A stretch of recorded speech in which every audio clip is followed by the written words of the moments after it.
la répression iranienne veut s'attaquer aux familles qui habitent encore en Iran, qui n'en sont pas parties, pour évidemment qu'elles fassent pression sur leurs enfants ou les membres de leur famille qui sont à Ashraf, afin qu'ils quittent le camp et qu'ils aillent ailleurs où, en Iran évidemment, on sait bien le sort qui les attendrait.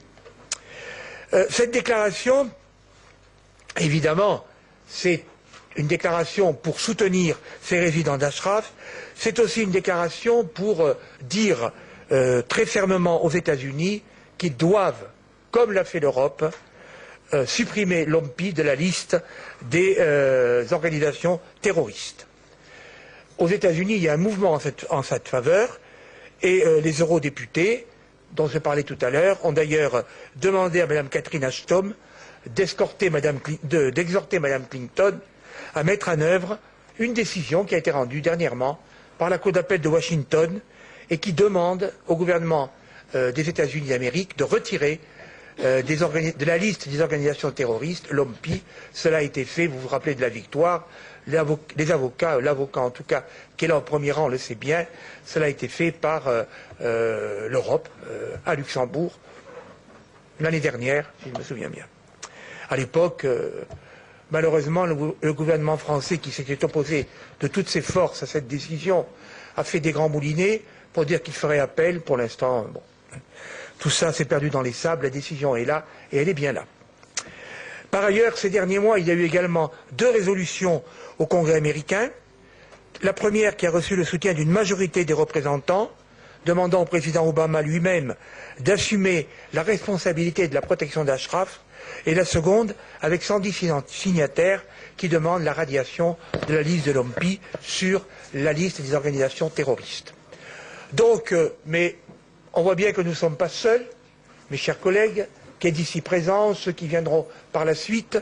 Nous sommes solidaires d'un très vaste mouvement international et nous nous trouvons. Avant de donner la parole à Mme Rajavi, je voudrais donner la parole à un invité d'honneur qui est Maître Juan Garcés, qui est avocat espagnol, à la cour, comment ça s'appelle ça, à l'audience nationale de Madrid.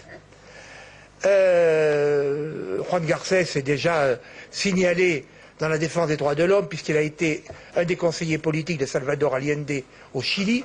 Et aujourd'hui, en vertu de la compétence internationale et sur plainte de résidents iraniens en Espagne, eh bien, il a ouvert un procès contre ceux qui attaquaient, comme on l'a vu tout à l'heure, les résidents du camp d'Ashraf. Je pense qu'il faut le féliciter et féliciter l'ensemble de la justice espagnole qui n'est pas à ses premiers pas en cette matière. Je vous remercie et je passe tout de suite la parole à notre ami Juan Garcés.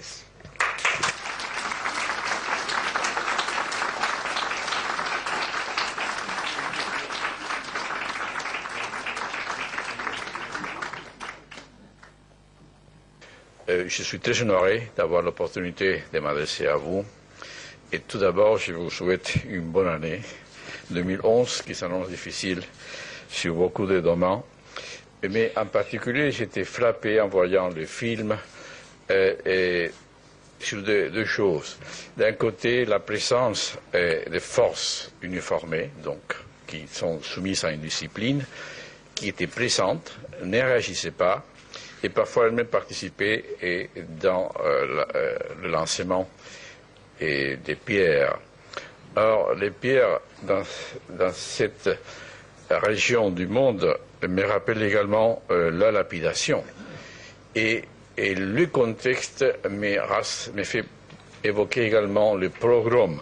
Donc, on pourrait dire qu'on voit là les éléments confluents pour un programme en développement et pour une lapidation ou une exécution qui s'annonce et qui se développe et qui a déjà eu des manifestations tragiques comme celle du mois de juillet 2009 qui a coûté la vie à 11 résidents d'Ashraf et au-dessus de 400 ont reçu des blessures. Or, Bien sûr, le sénateur Michel a expliqué les mouvements internationaux de solidarité du point de vue politique qui s'est développé dans plusieurs pays, et c'est évidemment très important. Mais je voudrais, d'une manière très brève, donner la dimension, de mon point de vue juridique, sur ce qui se passe à Ashraf. Car le droit international n'est pas inerme face à ces faits-là. Toute une panoplie des normes internationales sont en place.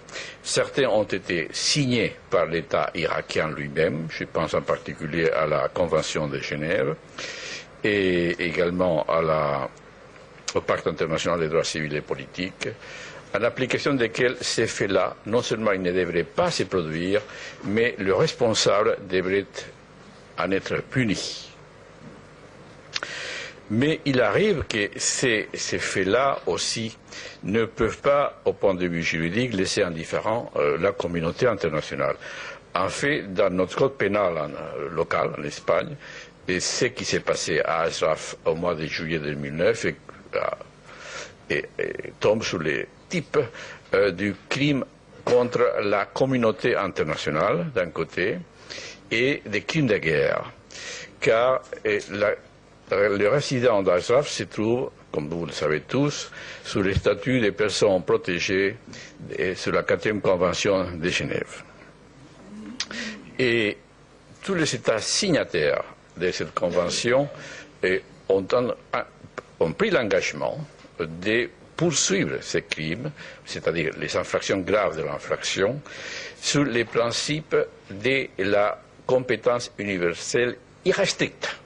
Il n'y a pas d'exigence ni de nationalité de la victime, ni de l'auteur, ni de présence physique du responsable dans le territoire des signataires.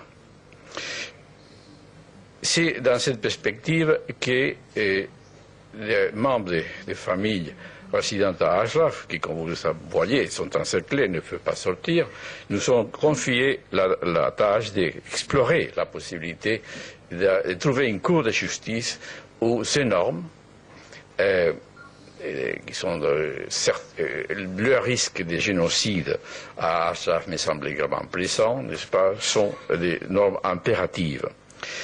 Et c'est l'initiative qui a été engagée auprès de la Cour nationale de l'Espagne, qui dispose, l'Espagne est un pays signataire de la Convention, et dont le régime interne a confié à cette Cour la responsabilité d'appliquer les normes sous cette compétence internationale, cette compétence universelle, dont la Convention de Genève est la plus grande manifestation.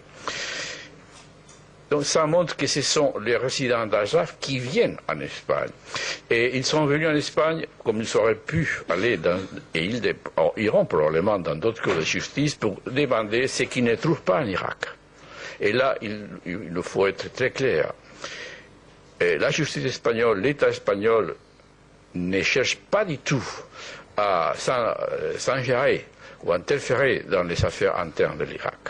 Au contraire, la justice espagnole, pendant un an, a attendu la réponse à une question. Est-ce que vous avez ouvert une enquête judiciaire pour les faits commis, les victimes, les morts à Ashraf en juillet 2009? La réponse n'est pas arrivée. Il y a eu une réponse qui est tout à fait insatisfaisante, sans dire qui avait ouvert une enquête, qui l'a composée, quel était l'éventuel résultat. Et après une année d'attente, avec l'accord du parquet espagnol, et finalement la Cour a décidé de déclarer sa compétence et a convoqué le général qui apparaît comme étant à la tête des forces qui ont attaqué Ashraf en juillet 2009 pour le 8 mars prochain. Et ces haut-parleurs, plus de 180 parleurs autour du camp, avec les bruits étourdissants auxquels ils s'appliquent pendant jour et nuit, c'est une manifestation de torture. Il faut le dire clairement, depuis des années, des décennies,